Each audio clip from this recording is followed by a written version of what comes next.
السلام علیکم ورحمۃ اللہ وبرکاتہ۔ بسم اللہ الرحمن الرحیم۔ تدفین کے بعد دعا۔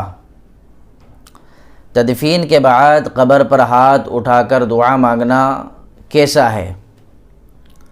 تدفین کے بعد قبر پر ہاتھ اٹھا کر دعا مانگنا جائز ہے، مگر ضروری نہیں ہے۔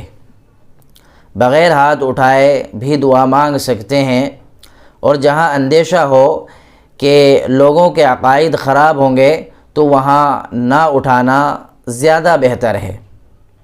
عام طور پہ دیکھا یہی گیا ہے کہ تدفین کے بعد چند افراد وہاں ٹھہرتے ہیں اور میت کے لیے دعا استغفار کرتے ہیں۔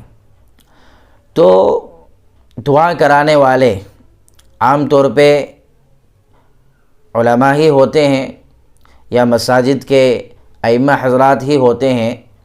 وہ بغیر ہاتھ اٹھائے ہوئے دعا مانگتے ہیں میت کے لیے۔